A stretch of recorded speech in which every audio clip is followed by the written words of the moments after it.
नमस्कार विद्यार्थियों, हमारे YouTube चैनल पर आपका हार्दिक स्वागत है। विद्यार्थियों, जो महिला और बाल अपराध की प्रश्नोत्तरी चल रही है उसमें प्रश्नोत्तरी 7 के ऊपर आज चर्चा करेंगे। तो देखिएगा, जो पहला प्रश्न आज का वो ये है कि पॉक्सो एक्ट के अनुसार यदि अपराध किसी बच्चे ने किया है तो उस पर मामला कौन से न्यायालय में चलाया जाएगा।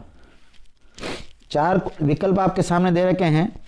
ए विकल्प में दे रखा है विशेष आयोजन न्यायालय में चलाया जाएगा, बी में दे रखा है सामान्य न्यायालय में चलाया जाएगा, और सी में दे रखा है पॉक्सो कोर्ट के में चलाया जाएगा, और डी में दे रखा है किशोर न्यायालय में चलाया जाएगा। तो इसका जो राइट आंसर होगा साथियों वो होगा डी। क्या होगा? डी इसका बिल्कुल राइट आंसर जाएगा। हालांकि जो पॉक्सो एक्ट के तहत जो प्रकरण दर्ज होते हैं वो विशेष न्यायालय में चलाए जाते हैं। किस में चलाए जाते हैं?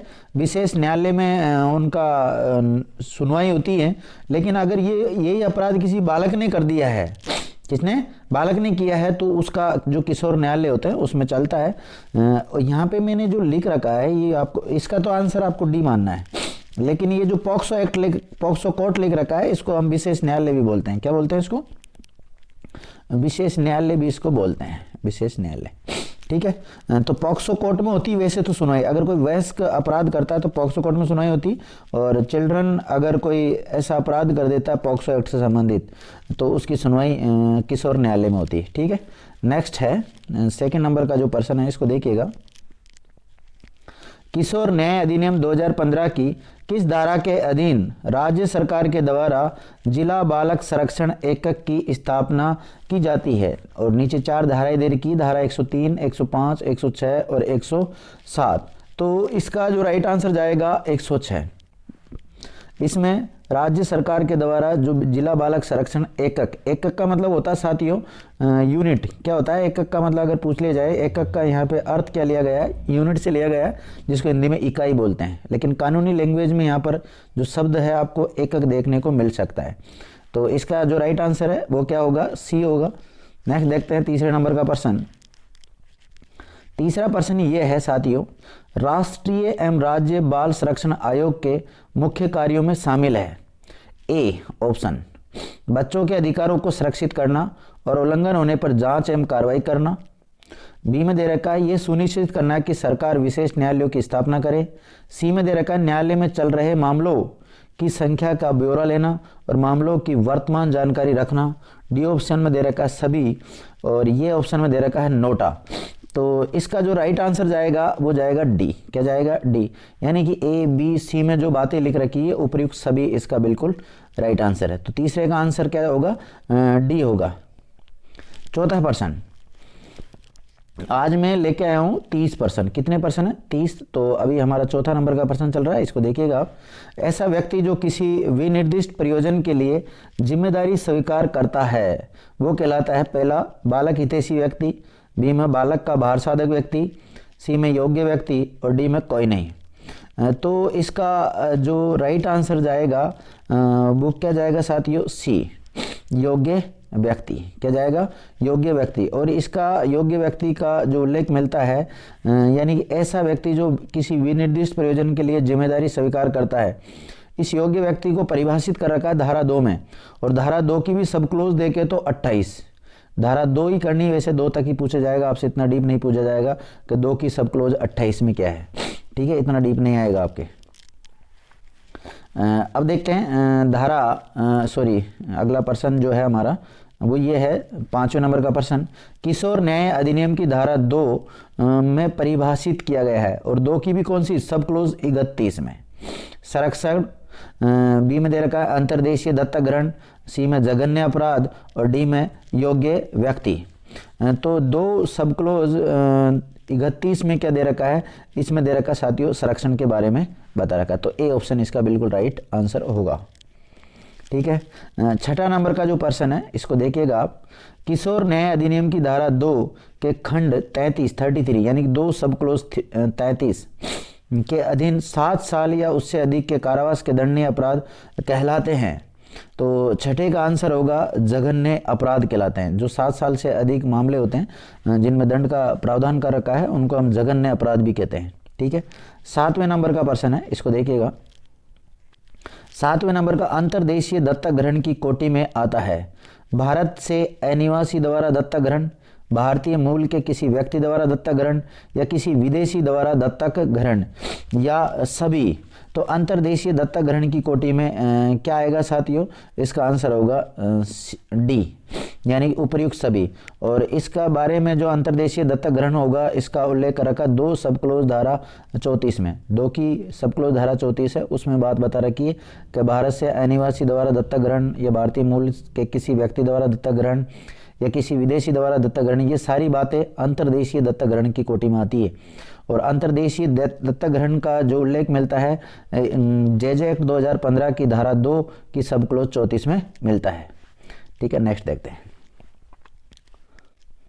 किशोर न्याय अधिनियम की धारा 2 सब क्लोज 35 में परिभाषित किया गया है। किसको परिभाषित कर रखा है?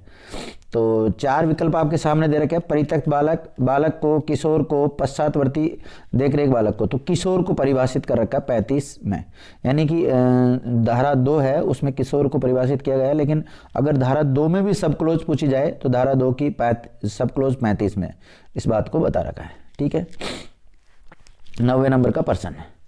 90 नंबर का प्रश्न है, बाल श्रम अधिनियम 2006 में शामिल खतरनाक व्यवसाय हैं उत्खनन, ज्वलनशील पदार्थ, कारखाना अधिनियम के अंतर्गत खतरनाक प्रक्रियाएं या उपर्युक्त सभी। तो इसका राइट आंसर जाएगा उपर्युक्त सभी। नेक्स्ट देखते हैं। 10वें नंबर का प्रश्न है, अनिवासी भारतीय से अभिप्रेत ऐसा व्यक्ति है। 4 विकल्प आपके सामने रखे, जिसके पास विदेशी पासपोर्ट है, जो 3 वर्ष से विदेश में रह रहा है, या जिसके पास भारतीय पासपोर्ट है और जो 1 वर्ष से विदेश में रह रहा है। इसको हम क्या कहेंगे? अनिवासी भारतीय कहेंगे। ध्यान रखना। अगला देखते हैं।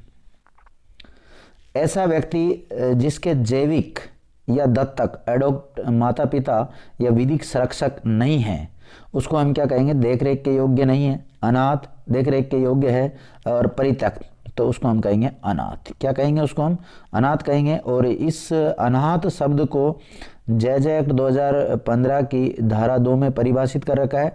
और धारा 2 की भी अगर सब क्लोज देखें तो 42 में। किसमें? 42 में। ठीक है, अब देखते हैं 12वें नंबर का प्रश्न।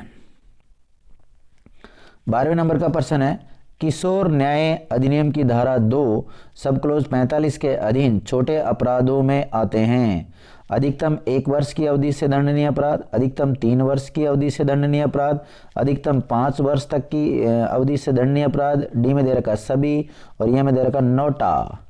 तो इसका जो राइट आंसर जाएगा अधिकतम 3 वर्ष की अवधि से दंडनीय अपराध जो होते हैं, यानी जिसमें अधिकतम 3 साल तक की सजा का प्रावधान होता है।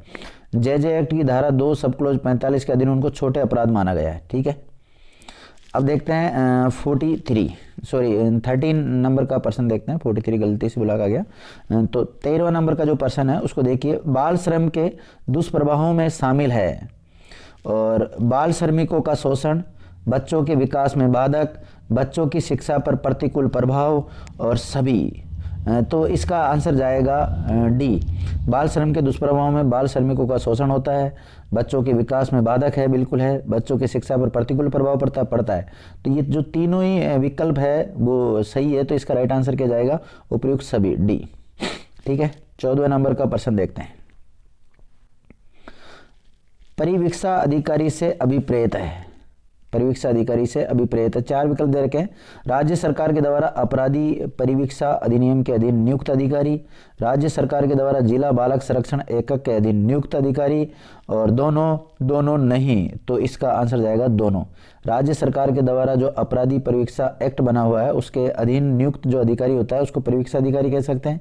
ये राज्य सरकार के द्वारा जिला बालक संरक्षण एकक के अधीन नियुक्त जो अधिकारी होता है उसको भी हम परिवीक्षा अधिकारी कहते हैं। ठीक है, नेक्स्ट देखते हैं 15वें नंबर का जो प्रश्न है उसको देखिएगा। किशोर न्याय अधिनियम 2015 की धारा 2 सब क्लोज 60 में परिभाषित किसको, कौन से शब्द को कर रखा है? तो 4 विकल्प दे रखे हैं आपके सामने। परित्यक्त बालक, बालक, किशोर, अभ्यर्पित बालक। तो अभ्यर्पित बालक को परिभाषित किया गया है, इसके बारे में बता रखा है इसमें। ठीक है ना। अब 16वें नंबर का जो प्रश्न है वो ये है, किशोर न्याय अधिनियम यानी कि जे एक्ट 2015 की धारा 3 में कुल कितने सिद्धांतों का वर्णन किया गया है? 26, 28, 24, 30। तो इसका जो राइट आंसर जाएगा वो क्या जाएगा? 26। 26 जिन विद्यार्थियों ने किया है उनका बिल्कुल सही है। 17वें नंबर का प्रश्न देखते हैं। बालकों के संरक्षण हेतु अधिनियम है किशोर न्याय अधिनियम 2015, बाल अधिकार संरक्षण आयोग अधिनियम 2005, यौन अपराधों से बालकों का संरक्षण अधिनियम 2012 और या उपयुक्त सभी। तो इसका आंसर क्या जाएगा? उपयुक्त सभी। क्योंकि देखो किशोर न्याय अधिनियम 2015 जिसको आप जेजे एक्ट बोलते हैं, तो जेजे एक्ट भी बालकों से संबंधित ही है, और बाल अधिकार संरक्षण आयोग 2005 है, ये भी मतलब बालकों को सुरक्षा प्रदान करता है। और यौन अपराधों से बालकों का संरक्षण जिसको हम पॉक्सो एक्ट कहते हैं, तो पॉक्सो कानून भी इसको बालकों को सुरक्षा प्रदान करता है। तो इस प्रकार इसका आंसर क्या जाएगा? डी। जिन विद्यार्थियों ने डी किया है उनका बिल्कुल सही है। नेक्स्ट देखते हैं। 18वें नंबर का प्रश्न है, निम्नलिखित में से कौन सा किशोर न्याय बोर्ड से में सम्मिलित नहीं है? किशोर न्याय बोर्ड में शामिल नहीं महानगर मजिस्ट्रेट, सामाजिक कार्यकर्ता, प्रथम वर्ग न्यायिक मजिस्ट्रेट और जिला एवं सत्र न्यायालय। कौन सा इसमें किशोर न्याय बोर्ड में शामिल नहीं है? तो डी, जिला एवं सत्र न्यायालय किशोर न्याय बोर्ड में शामिल नहीं होता है। देखिए किशोर न्याय बोर्ड जो होता है इसका आप अगर जेजे एक्ट आपने पढ़ा ढंग से, तो जेजे एक्ट की धारा 4 में किशोर न्याय बोर्ड के गठन का प्रावधान कर रखा है, ठीक है। और शक्तियों का उल्लेख कर रखा है 8 में। कौन सी धारा में कर रखा है? धारा 8 में कर रखा है। तो देखिए इसमें एक तो अध्यक्ष होता है और 2 सदस्य होते हैं किशोर न्याय बोर्ड में, ठीक है। इसका जिला स्तर पर गठन किया जाता है। जो अध्यक्ष होता है वो कोई मजिस्ट्रेट होता है। अब वो मजिस्ट्रेट कौन सा हो सकता है? प्रथम वर्ग न्यायिक मजिस्ट्रेट हो सकता है या महानगर मजिस्ट्रेट हो सकता है। उसको इस किशोर न्याय बोर्ड का अध्यक्ष बनाया जाता है और सामाजिक कार्यकर्ताओं को इसका सदस्य बनाया जाता है जिनको 7 साल का एक्सपीरियंस होना चाहिए, और जो अध्यक्ष होता है उसको 3 साल का एक्सपीरियंस होना चाहिए, ठीक है। नेक्स्ट देखते हैं। 19वें नंबर का जो प्रश्न है ये है, उच्च न्यायालय के द्वारा किशोर न्याय बोर्ड को प्रदत्त शक्तियों किस कार्यवाही में किया जा सकता है? तो 4 विकल्प दे रखे हैं, अपील में और पुनरीक्षण में, किशोर न्याय अधिनियम की धारा 19 के अधीन की गई कार्रवाई में। तो देखिए इसका राइट आंसर जाएगा सभी, उपयुक्त सभी। 19वें का डी ऑप्शन बिल्कुल सही है। 20वें नंबर का प्रश्न देखिएगा। 20वें नंबर का प्रश्न क्या बोल रहा है? किशोर न्याय अधिनियम की, यानी कि किशोर न्याय अधिनियम जेजे एक्ट 2015 भी बोल सकते हैं आप, कि किस धारा के अनुसार बालक को अपने प्रभार में रखने वाला व्यक्ति उसके भरण पोषण का उत्तरदायी होगा? तो 20वें का जो राइट आंसर जाएगा वो क्या जाएगा? सी, धारा 11, राइट, ठीक है। अब देखते हैं प्रश्न नंबर 21। प्रश्न नंबर 21 ये, किशोर न्याय अधिनियम 2015 के अधीन बाल गृह को परिभाषित किया गया है। जो बाल गृह है उसको परिभाषित कौन सी धारा में किया गया है? तो धारा 2 अगर आ जाए तब तो 2 तो बिल्कुल सही चला जाएगा, लेकिन इसने देखो धारा 2 में सब क्लोज 17, 19, 21, 23 ऐसे दे दिए। तो इसका जो राइट आंसर जाएगा, जो किशोर न्याय अधिनियम 2015 के अधीन जो बाल गृह है उसको जो परिभाषित कर रखा है वो धारा 2 की सब क्लोज धारा जो 19 है उसमें इसको परिभाषित किया गया है। चलो नेक्स्ट देखते हैं 22वें नंबर का प्रश्न। 22वें नंबर का जो प्रश्न है वो इस प्रकार से है, किशोर न्याय अधिनियम 2015 बालक न्यायालय से अभिप्रेत है। मतलब बालक न्यायालय किसको कहा गया है यहाँ पर? तो इसमें देखिए, बालक अधिकार संरक्षण आयोग अधिनियम 2005 के अधीन स्थापित कोई न्यायालय, या लैंगिक अपराधों से बालकों का संरक्षण अधिनियम 2012 के अधीन कोई विशेष न्यायालय, या किशोर न्याय अधिनियम 2015 के अधीन अपराधों का विचारण करने वाला जो सेशन न्यायालय हैं वो, या उपयुक्त सभी या नोटा। तो इसमें उपयुक्त सभी चला जाएगा, ठीक है, ओके। 23 नंबर का प्रश्न देखते हैं। पॉक्सो एक्ट 2012 यानी कि पॉक्सो अधिनियम 2012 भारत में 2019 से पूर्व कहाँ पर लागू नहीं होता था? तो देखिए 31 अक्टूबर 2019 को ये जम्मू कश्मीर में लागू हो गया आधिकारिक रूप से। इससे पहले जम्मू कश्मीर में लागू नहीं होता था। तो मतलब आप क्या कह सकते हैं इसको? जम्मू एंड कश्मीर। अगर इसका आपसे आंसर पूछा जाए, राइट आंसर जम्मू कश्मीर, ठीक है, ओके। अगला देखिए 24वें नंबर का प्रश्न, जिला बालक संरक्षण एकक को परिभाषित किया गया है। तो आपसे पूछा जाए कौन सी धारा में परिभाषित किया गया है? धारा 2 में। लेकिन अगर सब क्लोज धाराओं में पूछ लें अगर और डीप जाकर, तो इसका आंसर होगा बी, धारा 2 सब क्लोज 26। इसमें जिला बालक संरक्षण एकक की स्थापना राज्य सरकार के द्वारा धारा 106 के अधीन की जाती है। किसके अधीन की जाती है? धारा 106 भी इससे संबंधित ही है, लेकिन परिभाषित कर रखा है धारा 2 में और उल्लेखित कर रखा है 106 में। ठीक है, नेक्स्ट देखते हैं 25वें नंबर का प्रश्न। बाल श्रम तकनीकी सलाहकार समिति में सदस्य कितने होंगे? एक अध्यक्ष 10 सदस्य, एक अध्यक्ष 8 सदस्य, और सी में दे रखा है एक अध्यक्ष और 10 से अनधिक उतने सदस्यों से मिलकर बनेगी जो केंद्र सरकार नियुक्त करेगी। मतलब 1+10 हो सकते हैं अधिकतम, और केंद्र सरकार द्वारा नियुक्त करती है, इतने होने चाहिए। तो इसका राइट आंसर जाएगा सी। क्या जाएगा? सी। जिन विद्यार्थियों ने किया उनका बिल्कुल सही है। 26वें नंबर का प्रश्न देखते हैं। देखिए 26वें नंबर का प्रश्न है, किशोर न्याय अधिनियम 2015 की धारा 13 के अधीन किसको इतला दिया जाना उपबंधित किया गया है? 4 विकल्प दे रखे हैं। विधि का उल्लंघन करने वाले बालक के माता पिता को, विधि का उल्लंघन करने वाले बालक के संरक्षक को, परीक्षा अधिकारी को, या उपर्युक्त सभी। तो इसका आंसर जाएगा उपर्युक्त सभी। देखिए जब भी किसी बालक को गिरफ्तार किया जाता है किसी मामले में, अगर कोई बालक विधि का उल्लंघन कर देता है तो उस बालक को हम गिरफ्तार करते हैं, कानूनी लैंग्वेज में उसको निरुद्ध करते हैं धारा 10 के तहत। कौन सी? इस कानून की धारा 10 के तहत अगर किसी बालक को निरुद्ध किया जाता है, उसको गिरफ्तार किया जाता है, तो उसकी सूचना या तो उसके माता पिता को दी जाती है या उसके कोई संरक्षक है उसको दी जाती है, और जो परीक्षा अधिकारी होती है उनको, यानी कि उपर्युक्त सभी इसका राइट आंसर जाएगा। ठीक है, 27वें नंबर का प्रश्न देखिएगा साथियों। 27वें नंबर का प्रश्न है, जहां विधि का उल्लंघन करने वाले किसी बालक को जमानत पर रिहा किया जाता है तब किशोर न्याय बोर्ड किसको इतला दी जाती है? बालक के माता पिता को, बाल कल्याण अधिकारी को, बालक के संरक्षण को, या कोई नहीं? तो 27 का जो आंसर जाएगा साथियों वो क्या जाएगा? बाल कल्याण अधिकारी को। क्या होगा? बाल कल्याण अधिकारी। जहां विधि का उल्लंघन करने वाला बालक किसी को जमानत पर रिहा किया जाता है तब किशोर न्याय बोर्ड किसको इतला देता है? बाल कल्याण अधिकारी को इतला देता है। ध्यान रखना। ठीक है, 28वां देखते हैं। 28वां प्रश्न देखिए, किशोर न्याय बोर्ड के द्वारा धारा 15 के अधीन जघन्य अपराधों की दशा में प्रारंभिक निर्धारण किया जाएगा।